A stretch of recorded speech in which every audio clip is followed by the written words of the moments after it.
اچھا، ان کا سوال یہ ہے کہ دل کی پاکی کیسے حاصل ہو؟ تو اس کے لیے پہلے تو یہ معلوم ہونا چاہیے کہ دل جو ہے وہ گندا کیسے ہوتا ہے۔ جب آپ کو یہ پتا چل جائے گا کہ دل گندا کیسے ہوتا ہے، تبھی تو آپ دل کی صفائی کے لیے کچھ کر سکیں گے۔ اور دل کے گندا ہونے کی پہچان حدیث پاک کے اندر میرے آقا صلی اللہ تعالی علیہ وسلم نے بتا دی ہے کہ بندہ جب گناہ کرتا ہے تو اس کے دل پر ایک سیاہ نقطہ لگا دیا جاتا ہے، اور بندہ جب توبہ کر لے اور اس گناہ کو ترک کر دے تو پھر وہ نقطہ مٹا دیا جاتا ہے۔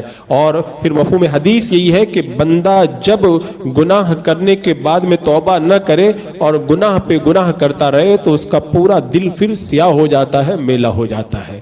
تو اگر کسی کا دل میلا ہو جائے تو اس کا مطلب یہ ہے کہ گناہ کرتا رہا اور اس نے گناہوں کے ذریعے اپنے دل کو میلا کر دیا، تو پاک کرنے کا سب سے اچھا طریقہ یہ ہے کہ اللہ کی بارگاہ میں توبہ استغفار کرے، تاکہ اللہ تعالیٰ اس کے گناہوں کو کی جو سیاہی ہے اس کے دل سے دور کر دے، تو اس کا دل ستھرا ہو جائے گا۔ لیکن حدیث پاک میں یہ نہیں فرمایا توبہ کرے خالی، توبہ کرنے کے ساتھ میں حدیث پاک میں یہ بھی ہے توبہ کرے اور گناہ کو چھوڑ دے۔ آپ گناہ کرتے رہیں، توبہ کرتے رہیں تو دل صاف نہیں ہوگا۔ جس گناہ کی وجہ سے آپ کا دل میلا ہو رہا ہے اس گناہ کو چھوڑے اور پھر توبہ استغفار کریں، تو اس طرح سے آپ کا دل جو ہے وہ ستھرا ہو جائے گا۔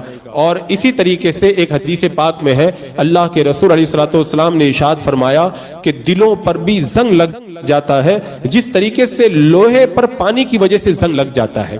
تو پھر آگے ہے، صحابہ کرام نے پوچھا یا رسول اللہ یہ دلوں پہ جو زنگ لگتا ہے اس کو کیسے دھلیں؟ تو اللہ کے رسول علیہ الصلوۃ والسلام نے فرمایا کہ موت کو کثرت سے یاد کرو اور قرآن پاک کی تلاوت کرو۔ یہ دل کو صاف کرنے کا دو طریقہ میرے آقا نے بتایا، موت کو کثرت سے یاد کرو اور قرآن کی تلاوت کرو۔ اس کا مطلب یہ ہوا کہ جب آدمی موت کو یاد کرے گا تو گناہ سے بھی بچے گا، موت کو یاد کرے گا تب پھر وہ نیک کام بھی کرے گا، کیونکہ جب اس کو پتا رہے گا کہ مجھے مرنا ہے، اللہ کی بارگاہ میں جواب کے لیے جانا ہے، تو پھر وہ خود بخود ہی نیک بن جائے گا۔ تو اس طرح اس کا دل ستھرا ہو جائے گا۔ اور قرآن کی تلاوت سے دل کے اندر نورانیت پیدا ہوتی ہے۔ اور پھر اس کے علاوہ ایک طریقہ یہ بھی ہے کہ لا الہ الا اللہ محمد الرسول اللہ، یہ کلمہ طیبہ کثرت سے پڑھے۔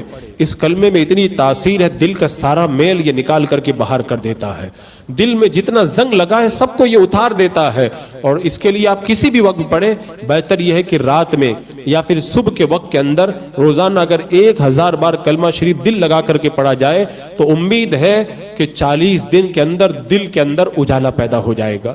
تو دل کو صاف کرنے کے کئی طریقے ہیں، یہ میں نے کچھ طریقے آپ کے سامنے رکھے، ان پر آپ عمل کریں گے تو انشاءاللہ